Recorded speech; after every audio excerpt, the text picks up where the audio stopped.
নমস্কাৰ প্ৰিয় দৰ্শক, মোৰ আধ্যাত্মিক চিন্তা চেনেললৈ আপোনালোকক স্বাগতম জনাইছোঁ। আজি মই কিছুমান জানিবলগীয়া কথাৰে আপোনালোকৰ মাজলৈ আহিছোঁ। আমি সকলোৱে ঘৰখন মন্দিৰ সদৃশ কৰি ৰাখিব লাগে। আমাৰ প্ৰায়ভাগ হিন্দু ধৰ্মাৱলম্বী মানুহৰ ঘৰত মন্দিৰ থাকে।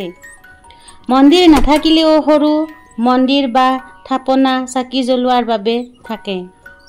এই সৰু মন্দিৰটো বহুতে শুৱনি কথাতে পাতি লয় বা আন কিছুমানে অসুবিধাৰ বাবেও শুৱনি কথাত স্থাপন কৰে।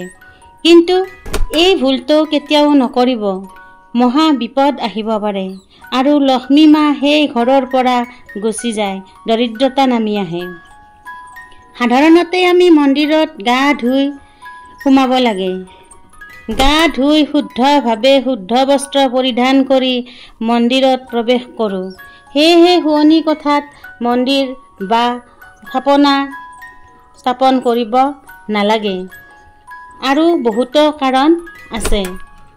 দৰ্শকসকল, ভিডিঅ'টো শেষলৈকে চাই থাকিব আৰু ভাল পালে লাইক এটা কৰি আন 10জনে উপকৃত হ'ব পৰাকৈ শ্বেয়াৰ কৰি দিব।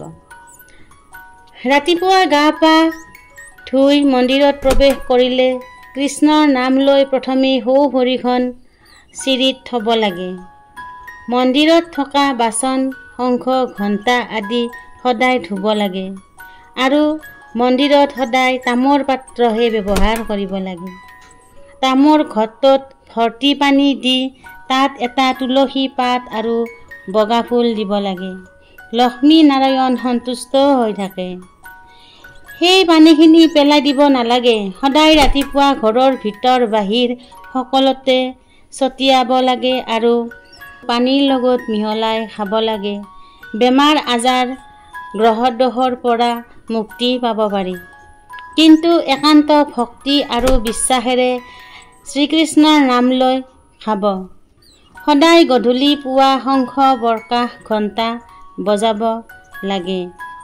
ঘৰৰ নকাৰাত্মক শক্তিবোৰ আঁতৰি ভগৱান স্বয়ং শ্ৰীকৃষ্ণৰ আৰু মা লক্ষ্মীৰ সেই ঘৰখনত বিৰাজমান হৈ ৰক্ষা কৰি থাকে আৰু কোনোকালে দৰিদ্ৰতা, বেমাৰ আজাৰ, দুখ দুৰ্গতি হ'ব নোৱাৰে। এনে ঘৰত লক্ষ্মী নাৰায়ণৰ কৃপা সুদৃষ্টি অনবৰতেই থাকে। আগলৈ মই আৰু বহুত নজনা কথা লৈ আহিম। আজিলৈ ইমানেই। ধন্যবাদ।